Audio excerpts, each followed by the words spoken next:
जिला परिषद चुनाव के नतीजों में प्रदेश की जनता ने बीजेपी जेजेपी गठबंधन को सिरे से नकार दिया। प्रदेश की 411 जिला परिषद सीटों में गठबंधन सरकार 22 सीटों पर सिमट गई।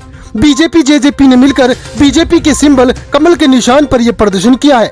दोनों को मिलाकर 5% सीटों पर जीत का प्रदर्शन रहा। जिला परिषद चुनाव के नतीजों ने सिर्फ बीजेपी को ही नहीं बल्कि इंडियन नेशनल लोकदल और आम आदमी पार्टी को भी आईना दिखाया। बीजेपी चुनाव नतीजों के बाद से सख्ते में है, क्योंकि बीजेपी ने यहाँ जहाँ जहाँ अपने उम्मीदवार उतारे वहाँ बीजेपी जीत को लेकर आश्वस्त थी और इन सीटों पर खुद के मजबूत किले मानकर चल रही थी। अपने सिंबल पर चुनाव लड़ने का ऐलान करने वाली बीजेपी जेजेपी, इनेलो, आम आदमी पार्टी और बसपा को कुल मिलाकर 11% सीट मिली है। इस चुनाव ने 2024 विधानसभा चुनाव में क्या होगा इसका एक खाका पेश किया है। बीजेपी को प्रदेश की जनता ने सिर्फ 5% वोटों से नवाजा है। करारी हार को ढकने के लिए बीजेपी ने निर्दलीयों को अपना उम्मीदवार बताना शुरू कर दिया। जब पार्टी ने सिंबल पर चुनाव लड़ा है तो निर्दलीय कैसे बीजेपी के उम्मीदवार हो सकते हैं। इनेलो और आम आदमी पार्टी दोनों को 3-3% वोट मिला है।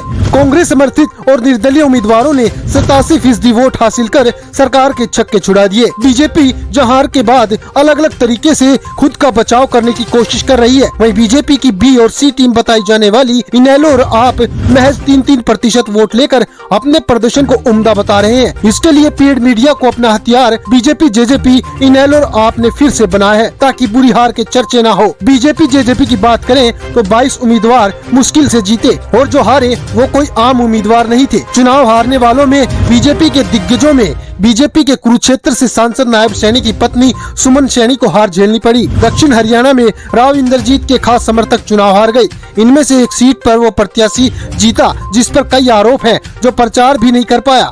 भिवानी में जेजेपी के जिला अध्यक्ष की पत्नी को हार का सामना करना पड़ा तो जेजेपी के शाहबाद से विधायक रामकरण काला की पुत्रवधू भी चुनाव हार गई। हिसार में डिप्टी सीएम दुष्यंत चौटाला के खास अमित बोरा अपनी सीट नहीं जीत पाए। जिला परिषद चुनाव में रोहतक के बीजेपी के वरिष्ठ नेता धर्मपाल मकडोली की पत्नी हार गई और भी कई सीटों पर बीजेपी नेताओं के परिवार के सदस्य या दिग्गज चुनाव हारे हैं।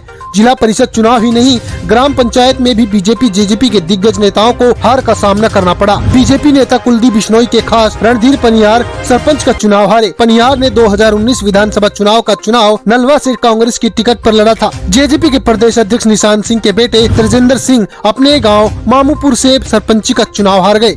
सरकार में मंत्री अनूप धानक की चाची गाँव में सरपंची का चुनाव हारी। जिला परिषद चुनाव हो या गाँव की सरकार, दोनों ही चुनावों ने बीजेपी के लिए खतरे की घंटी बजने का इशारा किया है। जिला परिषद चुनाव में कांग्रेस समर्थित या आजाद उम्मीदवारों ने 356 सीटों पर जीत दर्ज की है और हासिल वोट का प्रतिशत 87% से ज्यादा है, जो गठबंधन सरकार के भविष्य पर बड़ा खतरा बता रहा है। वहीं कांग्रेस स्थानीय चुनाव को भाईचारे का चुनाव मानती है। परंपरा के तौर पर कांग्रेस ने हर जिले में अपने कार्यकर्ता बतौर आजाद उम्मीदवार उतारे थे। इनेलो और आम आदमी पार्टी पर जिस तरह से आदमपुर उपचुनाव में बीजेपी की मदद करने के आरोप लगे थे, इन दोनों पार्टियों का प्रदर्शन आदमपुर जैसा ही रहा। दोनों 3 से 4% के आंकड़े में सिमट कर रह गए। इस चुनाव में कांग्रेस को संजीवनी मिली है, जिसको लेकर कांग्रेस का मनोबल बढ़ा दिखाई दे रहा है। पिछले दिनों जिस तरह से बीजेपी जेजेपी छोड़कर कांग्रेस ज्वाइन करने वाले नेताओं का जो सिलसिला शुरू हुआ था, उसमें अब और तेजी आ सकती है। 8 साल के कार्यकाल में बीजेपी सरकार ने क्या किया है और जनता को सरकार की नीतियां कैसी लगती है, उसका एक खाका इन चुनाव में प्रदेश की जनता ने पेश किया है।